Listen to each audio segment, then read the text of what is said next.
Hi friends, Karthik தீப சீரியலை பற்றி தான் நம்ம இந்த வீடியோக்குள்ளே பார்க்க போகிறோம். வாங்க நம்ம வீடியோக்குள்ளே போகலாம். கார்த்தி அவங்க கீதாட்ட சொல்கிறாங்க, அம்மானு கொஞ்ச நேரத்தில் வந்துடுவாங்க, அவங்களுக்கு நீங்கள் ஆரத்திக்கணும் அப்படிங்கிறாங்க. என்னதுங்க ஆரத்தி அப்படின்னா என்னதுங்க அப்படின்னு சொல்லும்போது அப்போ கார்த்தி சொல்லி கொடுக்குறாங்க, இதுதான் ஆரத்தி அப்படிங்கவும். அப்படியா, சரி என்னென்னமோ சொல்கிறீங்க, இந்த காலத்தில் இன்னும் இது கூடலாம் நடந்துக்கிட்டு தான் இருக்குது, சரி நான் உங்களுக்காக நான் எடுக்கிறேன் அப்படிங்கிறாங்க. அப்புறம் பார்த்தோம்னா கார்த்தியோட ட்ரெஸ்ஸை போட்டுட்டு வராங்க. என்னங்க என்னுடைய ட்ரெஸ்ஸை ஃபேண்ட் சட்டையை போட்டுட்டு வாரீங்க அப்படிங்கும்போது, ஆமாங்க இந்த புடவையில எனக்கு சுத்தமாக பிடிக்கவே இல்லை, அதெல்லாம் எப்படி தான் கட்டிகிட்டு இருக்காங்களோ தெரியல, எனக்கு இந்த ட்ரெஸ் தான் கம்ஃபர்டபுளாக இருக்குது அப்படிங்கும்போது, ஐயோ நீங்கள் இதெல்லாம் உடுத்துட்டு நிற்காதீங்க, நீங்கள் தயவு செய்து நீங்கள் புடவை கட்டிட்டு வாங்க, தீபா இந்த மாதிரிலாம் ட்ரெஸ்ஸு போட மாட்டாங்க அப்படிங்கும்போது, தீபா எந்த காலத்தில் இருந்துட்டு இருந்துருக்குறாங்க அப்படின்னு சொல்லிக்கிட்டு அவங்க கீதா சொல்லும் போது, இல்லைங்க அம்மா வர டைம் ஆகி போச்சுது, நீங்கள் போய் புடவை கட்டிட்டு வாங்க அப்படிங்கும்போது, எனக்கு புடவைலாம் கெட்ட வரலங்க, எனக்கு ஹெல்ப் பண்ணுங்க அப்படிங்கிறாங்க.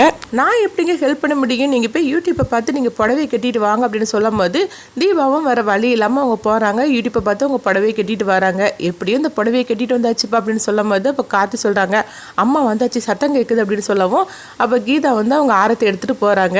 அப்போ அம்மா கிட்ட நல்லா இருக்கீங்களான்னு சொல்லி கேளுங்க அப்படின்னு கார்த்தி சொல்லவும், அப்போ என்ன ஆண்டி நல்லா இருக்கீங்களா அப்படிங்கிறாங்க. இப்படி சொன்னதுமே மீனாட்சியும் மைதிலையும் பார்க்குறாங்க.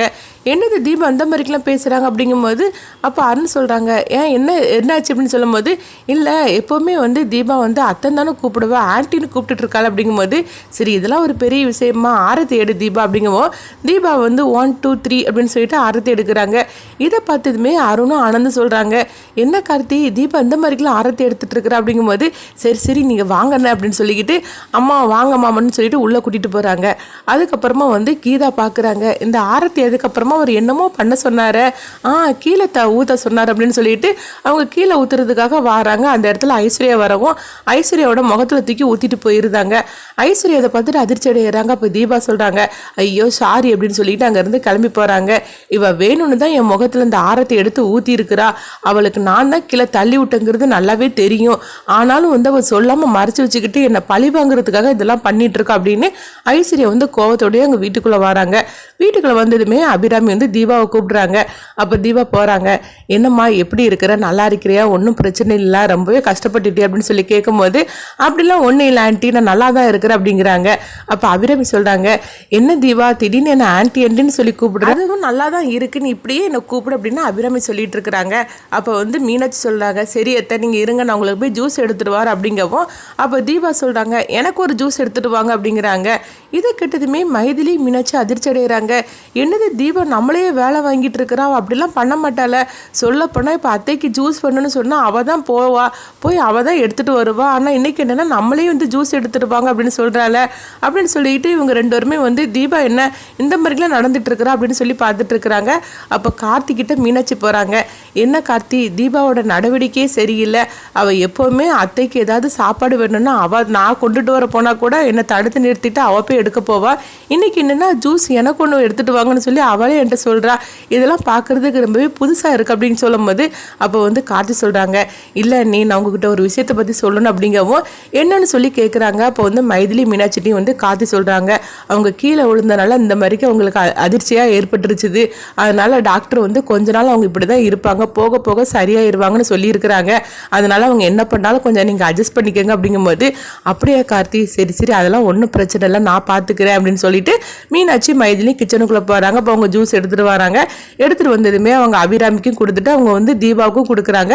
அப்போ தீபா அந்த ஜூஸ் குடிக்கும் போது கால் மேல் கால் போட்டுட்டு உட்காந்துட்டு அவங்க குடிச்சிட்டு இருக்கிறாங்க. இது எல்லாமே பார்த்துட்டு இவங்களுக்கு விசித்திரமாக இருக்குது. அப்போ அருணும் ஆனந்தும் கார்த்திட்ட கேட்குறாங்க, என்ன கார்த்தி தீபா இப்படிலாம் உட்கார மாட்டாள, சொல்ல போனாக்கி அவள் அம்மாவுக்கு எதிராக இந்த மாதிரிலாம் அவள் பண்ணவே மாட்டா, என்ன அவள் பண்ணுறது எல்லாமே புதுசாக இருக்குது அப்படிங்கவும், அப்போ கார்த்தி சொல்கிறாங்க, அவள் கீழே விழுந்துட்டாளா, அதனால இந்த மாதிரிலாம் நடந்துக்கிட்டு இருக்கு, டாக்டர் என்கிட்ட ஏற்கனவே சொல்லிட்டாங்க இந்த மாதிரி தான் இருப்பா, நீங்கள் அட்ஜஸ்ட் பண்ணிக்கணும், போக போக சரியாயிரும்னு சொல்லியிருக்கிறாங்க, அவளுக்கு தலையில் அடிப்பட்டனால தான் இந்த மாதிரிக்கெலாம் கொஞ்சம் வேறு மாதிரி இந்த பழக்க வழக்கங்கள்லாம் இருக்குது அப்படிங்கவும், அப்படியே காட்டி நீ சொல்கிறது சரிதான் அப்படின்னு சொல்லிட்டு அவங்களும் போயிருந்தாங்க.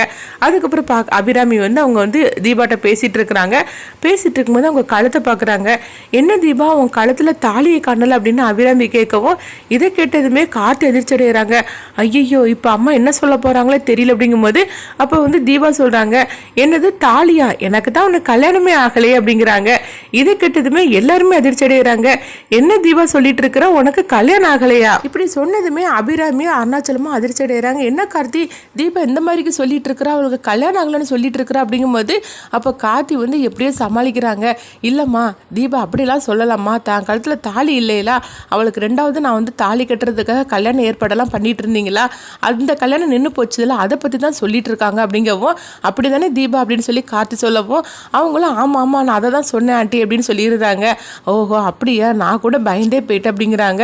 ஆமாம் உன் கழுத்தில் அந்த ஒரு மஞ்சள் கயிறு போட்டிருந்தீங்க, அதை கூட காணலையே, என்னாச்சு அப்படின்னு சொல்லி கேட்கும்போது அப்போ கார்த்தி வந்து எப்படியோ சொல்லி சமாளிக்கிறாங்க. இல்லைம்மா நாங்கள் ஹாஸ்பிட்டலுக்கு போனோம்ல, அப்போ வந்து எல்லாம் செக்அப் பண்ணும் போது அந்த தாலியை வந்து கழட்டி கொடுத்துட்டாங்க, அதுதாம்மா அப்படிங்கிறாங்க. என்ன கார்த்தி இந்த மாதிரிக்கு பேசிகிட்டு இருக்கிறா, அவள் கழுத்தில் தாலி இல்லாமல் இருக்கலாமா, அந்த மஞ்சள் கயிறு தான் அவள் போட்டிருந்தா, இப்போ அதுவும் இல்லாமல் இருந்துட்டு இருக்கிறா, அவள் கழுத்தில் நீ தாலியை கெட்டு அப்படின்னு சொல்லவும் இதை கெட்டதுமே கீதாவும் கார்த்தியும் அதிர்ச்சி அடைகிறாங்க. என்னது இவர் எனக்கு தாலி கட்ட போகிறாரா? உடனே வந்து தீபா சொல்கிறாங்க, ஐயோ அதெல்லாம் ஒன்றும் வேண்டாம் ஆண்டி, இதுதான் இப்போ நல்லா இருக்குது, எனக்கு தாலிலாம் அவர் கட்டக்கூடாது அப்படிங்கிறாங்க. என்னம்மா நீ சொல்லிட்டு இருக்கிற, அவன் தாலி கட்டக்கூடாதா, அவன் புருஷம்மா, அப்புறமா இந்த மாதிரிலாம் பேசிட்டு இருக்கிற அப்படிங்கும்போது அப்போ கார்த்தி சொல்கிறாங்க, அம்மா நீங்கள் இப்போ தானே ஹாஸ்பிட்டல்லேருந்து வந்திருக்கிறீங்க, ஏற்கனவே இந்த கல்யாணத்தினால எவ்வளோ பிரச்சனை நடந்து போச்சுது, அந்த தாலி கட்டுறது நம்ம இன்னொரு நாள் வச்சுக்கலாம், நல்ல நாளாக பார்த்து நம்ம வந்து அந்த ஃபங்க்ஷனை வச்சுக்கிடலாம், அவங்க கழுத்தில் தாலி கட்டுறது இன்னைக்கு வேண்டாமா அப்படிங்கவும் அப்போ அபிராமிகிட்ட வந்து மீனாட்சி சொல்கிறாங்க, ஆமாத்த இன்னைக்கு வந்து நாள் நல்லா இல்லை, அதனால நான் சொல்கிறத கேளுங்க, இன்னொரு நாள் நல்ல நாளாக பார்த்து தீபா கழுத்தில் கார்த்தி தாலி கட்ட சொல்லலாம் அப்படிங்கும்போது அப்போ அருணாச்சலமாக சொல்கிறாங்க, ஆமாம் அபிராமி அவங்க சொல்கிறது எல்லாமே கரெக்டு தான், நல்ல நாளாக பார்த்து கார்த்தியை வந்து தீபா கழுத்தில் தாலி கட்ட சொல்லலாம் அப்படிங்கும்போது இப்போ ஜானகியும் தர்மலிங்கமும் சொல்கிறாங்க, சம்மந்தியம்மா நான் சொல்கிறேன்னு தப்பாக நினச்சிக்காதீங்க, ஏற்கனவே ஜோசியர் சொல்லியிருக்கிறாரு இப்போதைக்கு இந்த கல்யாணத்தை நடத்தாமல் இருக்கிறது தான் நல்லதுன்னு சொல்லியிருக்காரு, அதனால இப்போதைக்கு இந்த கல்யாணத்தை நடத்த வேண்டாமே, நம்ம இன்னொரு தடவை ஜோசியர்கிட்ட கேட்டுட்டு அதுக்கப்புறமா அந்த ஃபங்க்ஷனை வச்சுக்கலாம் அப்படிங்கும்போது அப்போ அபிராமி சொல்கிறாங்க, ஆமாம் சம்மந்தியம்மா நீங்கள் எவ்வளவோ சொன்னீங்க, நான் தான் கேட்கல, சரி தீபாவோட ஆசையை நிறைவேற்றணும்னு சொல்லி நான் தான் வந்து என்னுடைய உயிரே நான் பணையம் வச்சேன், ஆனால் இந்த மாதிரிக்கு நடக்கும்னு சொல்லி நான் கொஞ்சம் கூட எதிர்பார்க்கவே இல்லை, சரி நீங்கள் சொல்கிறது கூட கரெக்டு தான், ஜோசியர்கிட்ட கேட்டு நம்ம அந்த ஃபங்க்ஷனை வச்சுக்கலாம் அப்படின்னு சொல்லவும் சரிம்மா நீங்கள் போய் ரெஸ்ட் எடுங்க அப்படின்னு கார்த்தி சொல்லும் போது அபிராமி கூட்டிகிட்டு அருணாச்சலம் போகிறாங்க. இந்த மாதிரி நடந்துட்டுருக்கு. அடுத்து பார்த்தோம்னா வந்து தீபாவை தான் காட்டுறாங்க. அப்போ தீபா சொல்கிறாங்க, சரி இன்னைக்கு நீங்கள் என்ன சமையல் பண்ண போகிறீங்க அப்படின்னு மீனாட்சிகிட்ட கேட்கும்போது அப்போ மீனாட்சி கேட்குறாங்க, உனக்கு என்ன தீபா வேணும் நீ சொல்லு, நான் வந்து உனக்கு சமைச்சு தரேன் அப்படிங்கவும் அப்போ அவங்களுக்கு பிடிச்சமான சாப்பாடெல்லாம் சொல்லிட்டு இருக்கிறாங்க. இதெல்லாம் கேட்டதுமே வந்து மீனாட்சி அதிர்ச்சி அடைகிறாங்க. இப்போ என்னது இந்த மாதிரிக்கு சாப்பாடெல்லாம் சொல்லிட்டு இருக்கிறா, இதெல்லாம் வந்து பெரிய 5 ஸ்டார் ஹோட்டலில் கிடைக்கக்கூடிய சாப்பாடாச்சே, இதெல்லாம் தான் நீ சாப்பிடுவியா அப்படிங்கும்போது ஆமாம் எனக்கு இதெல்லாம் தான் பிடிக்கும் அப்படிங்கிறாங்க. என்ன தீபா இந்த மாதிரிக்கு சாப்பாடெல்லாம் நீ இது வரைக்கும் சொன்னதே கிடையாது, நானே இப்போ தான் புதுசாக நான் கேள்விப்பட்டுட்டு இருக்கிறேன், நீ என்னன்னா அது வந்து அசால்ட்டாக சொல்லிட்டு இருக்கிறியே, இதெல்லாம் நான் கேள்விப்பட்டதே கிடையாது அப்படிங்கும்போது எனக்கு இப்படி சாப்பாடு தான் பிடிக்கும், எனக்கு இதெல்லாம் செய்து வைங்க, நான் கொஞ்ச நேரத்தில் நான் வருவேன் அப்படின்னு சொல்லிட்டு நான் வந்து ரூமுக்குள்ளே வராங்க. வந்ததுமே பார்த்தோம்னா அவங்க புடவையெல்லாம் அவங்க கழட்டிட்டு அவங்க ஃபேண்ட் சட்டையை போட்டுட்டு உட்காந்துருக்குறாங்க. அப்போ அவங்க கார்த்தி வராங்க. கார்த்தி பார்த்ததுமே அதிர்ச்சி அடைகிறாங்க. என்ன தீபா நீங்கள் இந்த ட்ரெஸ்ஸை போட்டுட்டு இருக்கிறீங்க, நான் தான் இந்த மாதிரிக்கெலாம் போடாதீங்க, தீபா இப்படிலாம் போட மாட்டாங்க அப்படின்னு சொல்லணும்ல, நீங்கள் புடவை கட்டிட்டு இருக்க வேண்டியதுன்னு அப்படிங்கும்போது என்ன கார்த்தி எனக்கு அந்த புடவைலாம் கட்டி பழக்கமே இல்லைன்னு சொன்னோம்ல, எனக்கு எப்போவுமே இந்த மாதிரி மாடல் ட்ரெஸ் போட்டு தான் பழக்கம், புடவை நீங்கள் சொன்னதுக்காக நான் கட்டிட்டேன், அதான் வந்து உங்கள் அம்மாலாம் வந்துட்டாங்களா, இப்போ எனக்கு வந்து புடவை கட்டிட்டுலாம் என்னால் இருக்க முடியல, எனக்கு இந்த ட்ரெஸ் தான் போட்டு நான் இருப்பேன் அப்படிங்கவும் கார்த்திக்கு என்ன பண்ணுறதுன்னு தெரியல. அப்போ வந்து கார்த்தி சொல்கிறாங்க, ஆமாம் தீபா நீங்கள் வந்து சமையலில் வந்து அண்ணிட்ட பண்ண சொன்னீங்களா, இந்த மாதிரிக்கு சாப்பாடெல்லாம் தீபா சாப்பிட மாட்டாங்க அப்படிங்கும்போது என்னது எப்போ பார்த்தாலும் தீபா அதை பண்ண மாட்டாங்க இதை பண்ண மாட்டாங்கன்னு சொல்லிட்டு இருக்கிறீங்க, என்னை பற்றி கொஞ்சம் கூட நீங்கள் யோசனை பண்ணவே மாட்டேங்கிறீங்களே, எனக்கு வந்து இந்த மாதிரிக்கு சாப்பாடெல்லாம் தான் பிடிக்கும், எனக்கு வந்து அப்படிலாம் தான் எனக்கு வேணும் அப்படிங்கிறாங்க. என்னமோ போங்க எனக்கு என்ன பண்ண போகிறேன்னே தெரியல, உங்களை வச்சு சமாளிக்க போகிறேன்னே தெரியல அப்படின்னு கார்த்தி முணங்கிட்டு அங்கேருந்து கிளம்பி போகிறாங்க.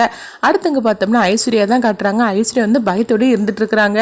ஐயோ இந்த தீபா நம்மளை பழி வாங்குறதுக்காகவே என்னெல்லாமோ பண்ண போகிறான்னு நினைக்கிறேன், அதனால தான் வந்து இந்த உண்மையை வந்து சொல்லாமல் இருக்கிறா, அவளை நம்ம கீழே தள்ளி விட்ட உண்மையை சொல்லாமல் இருந்துட்டு இருக்கிறா, அவள் வந்து நம்மளை வச்சு செய்ய போகிறா போலுக்கு அப்படின்னு பயத்தோடு இருந்துட்டு இருக்கிறாங்க. சரி நம்ம அம்மாவுக்கு ஃபோன் பண்ணலாம் அப்படின்னு சொல்லிட்டு ஐஸ்வர்யா வந்து அவங்க அம்மாவுக்கு ஃபோன் பண்ணுறாங்க. அப்போ அவங்க அம்மா சொல்கிறாங்க, என்ன ஐஸ்வர்யா அங்கே என்ன நடக்குது, எனக்கு ஃபோனே நீ பண்ணலை அப்படிங்கும்போது அம்மா அங்கே ஃபோன் பண்ணுற நிலைமையில நான் இருந்துக்கிட்டு இருக்கிறேன், நான் என்ன நடந்துச்சு தெரியுமா அப்படிங்கும்போது நீ சொன்னால் தானே தெரியும் அப்படிங்கிறாங்க. அப்போ வந்து ஐஸ்வர்யா வந்து எல்லா உண்மையும் அவங்க அம்மாட்ட சொல்லிட்டு இருக்கிறாங்க. தீபாவை நான் தான் கீழே தள்ளி விட்டோங்கிறதையும் மற்றபடி தீபா இப்போ உயிரோட வந்துட்டா அப்படின்னு எல்லா வச்சதை சொல்லிட்டு இருக்கிறாங்க. இதை கேட்டதுமே ஐஸ்வர்யாவோட அம்மா வந்து அதிர்ச்சி அடையாங்க. என்னடி நீ பண்ணி வச்சிருக்கிற அப்படிங்கும்போது, ஆமாம்மா அவள் இதோட ஒளிஞ்சு போகட்டும்னு சொல்லி கீழே தள்ளி விட்டேன். அவள் வந்து போய் சேர்ந்துருப்பான்னு நினச்சேன். ஆனால் பார்த்தோம்னா இப்போ திரும்பி வந்துட்டா. ஆனால் திரும்பி வந்தது மட்டும் இல்லாமல் அவள் என்னை பற்றின உண்மை இது வரைக்கும் அவள் சொல்லவே இல்லை. ஆனால் இந்த மாதிரிக்கு எனக்கு டார்ச்சர் கொடுக்க ஆரம்பிச்சிட்டாமா அப்படிங்கிறாங்க. அதனால எனக்கு என்ன பண்ணுறதுனே தெரியல அப்படி சொல்லிட்டு இருக்கும்போது பார்த்தோம்னா பின்னாடி இருந்து அருண் வந்து நின்றுட்டு இருக்கிறாங்க. ஐயோ அருண் வந்து நிற்கிறாரு அப்படின்னு சொல்லிட்டு ஐஸ்வர்யா வந்து அம்மா அவர் வந்துட்டாருமா நான் ஃபோனை வைக்கிறேன்னு சொல்லிட்டு ஃபோனை வச்சுருந்தாங்க. வச்சதுமே வந்து ஐஸ்வர்யா வந்து அருண் பக்கத்தில் பயந்துட்டே வராங்க. என்னங்க நான் மன்னிச்சிருங்க, நான் தெரியாதனமாக பண்ணிட்டேன். நான் அந்த சொத்தெல்லாம் அடையணும், அதுக்கு வந்து தீபா தனக்கு இடைஞ்சலாக இருப்பான்னு சொல்லிட்டு நான் இந்த மாதிரிலாம் நான் தப்பு பண்ணிட்டேன், நான் மன்னிச்சிருங்க அப்படிங்கிறாங்க. அதுக்கப்புறம் தான் பார்க்குறாங்க அருண் காதில் வந்து ஹெட்ஃபோனை மாட்டிகிட்டு இருக்கிறாங்க. இதை பார்த்ததுமே ஐஸ்வர்யா வந்து பார்க்குறாங்க. ஐயோ இவர் வந்து காதில் ஹெட்ஃபோனை மாட்டிகிட்டு இருக்கிறாரா, நம்ம தான் புரிஞ்சிக்காமல் நம்ம உளறிட்டோமா அப்படின்னு சொல்லிட்டு ஐஸ்வர்யா வந்து அப்படியே பயத்தோடு இருந்துக்கிட்டு இருக்கிறாங்க. அப்போ அருண் வந்து இந்த ஹெட்ஃபோனை கழட்டுறாங்க. கழட்டிட்டு கேட்குறாங்க, அம்மா நீ எதுக்காக இருந்து என்கிட்ட என்னமோ பயத்தோடு எதையும் சொல்லிட்டு இருந்தியே, என்னமோ தீபான்னு சொல்லிட்டு இருந்தியே, என்ன தாக்கும் அப்படின்னு சொல்லி கேட்கும்போது, அப்போ நான் சொன்னது எதுவுமே உங்களுக்கு வந்து கேட்கலையா அப்படிங்கிறாங்க. நான் தான் காதில் வந்து ஹெட்ஃபோன் மாட்டி வச்சுருந்தோம்ல, அப்புறம் எப்படி நீ பேசுனது எனக்கு கேட்கும், என்ன சொல்லிட்டு இருந்தா, ஏதோ தீபான்னு மட்டும் எனக்கு காதில் விழுந்துச்சு, என்ன தாக்கும் அப்படிங்கும்போது, இல்லைங்க தீபா வந்திருக்கிறாளா, அவள் வந்து பேசுறது எல்லாமே வந்து வேற மாதிரி இருக்கு, அதை பற்றி தான் நான் சொன்னேன் அப்படிங்கிறாங்க. ஆமாம் நீ சொல்கிறது கூட கரெக்டு தான், தீபாவோட நடவடிக்கை எல்லாமே வேற மாதிரி இருக்குது. அவள் வந்து எப்பவுமே வந்து அம்மாவை அத்தனை தானே கூப்பிடுவா, ஆனால் ஆன்ட்டின்னு கூப்பிட்டுட்டு இருக்கிறா, அவளோட நடவடிக்கை எல்லாமே வேற மாதிரி இருக்குது. கார்த்திகிட்ட கேட்டோம்னா கீழே விழுந்தனால தான் இந்த மாதிரிலாம் நடந்துட்டு இருக்கு அப்படின்னு சொல்கிறா அப்படிங்கிறாங்க. அதுவும் சரிதானே அப்படிங்கிறாங்க. ஆனால் அவள் கீழே விழும்போது என்னமோ அவளுக்கு வந்து நடந்திருக்குது, அது என்னன்னு தான் தெரியல, ஆனால் கண்டிப்பாக கார்த்திக் கண்டுபிடிச்சிருவான், கூடி சீக்கிரத்துலேயே கண்டுபிடிச்சிருவான், அவள் எப்படி கீழே விழுந்தா என்ன நடந்துச்சுன்னு சொல்லி எல்லாம் தெரிஞ்சிடும் அப்படின்னு அருண் சொல்லவும், இதை கேட்டுட்டு ஐஸ்வர்யா ரொம்பவே அதிர்ச்சி. என்னது இவர் இப்படிலாம் சொல்லிட்டு இருக்கிறாரு, ஆனால் அவர் சொல்றதுல உண்மையும் இருக்குது, கண்டிப்பாக கார்த்தி சும்மா இருக்க மாட்டான், ஏன்னா தீபாவுக்கு வந்து இந்த மாதிரி ஒரு நிலைமை ஏற்பட்டுறது எப்படின்னு சொல்லிட்டு கார்த்தி வந்து தீபாட்ட கேட்க தான் ஆரம்பிச்சிருவான். தீபா வந்து இன்னைக்கு தானே வந்திருக்கிறா, அதனால் கார்த்தி எப்படியும் தீபாட்ட கேட்க தான் செய்வான். தீபா மட்டும் நம்மளை பற்றின உண்மையை சொல்லிட்டோம்னா அவ்வளோதான், நம்ம கதையை முடிஞ்சிடும். இப்போ என்ன பண்ணுறதுக்குன்னு தெரியல, ஆனால் இந்த தீபாவை வந்து உயிரோடே விடக்கூடாது, இந்த தீபாவுக்கு நம்ம ஏதாவது ஒரு வேலையை பண்ணி இவ கதையை முடிச்சாகணும் அப்படின்னு சொல்லிட்டு ஐஸ்வர்யா வந்து அடுத்ததாக ஒரு திட்டத்தை போடுறாங்க. இந்த மாதிரி தான் இந்த கதையை எடுத்துகிட்டு போவாங்க. அடுத்து என்ன நடக்குன்னு சொல்லி நம்மளும் வெயிட் பண்ணி பார்க்கலாம்.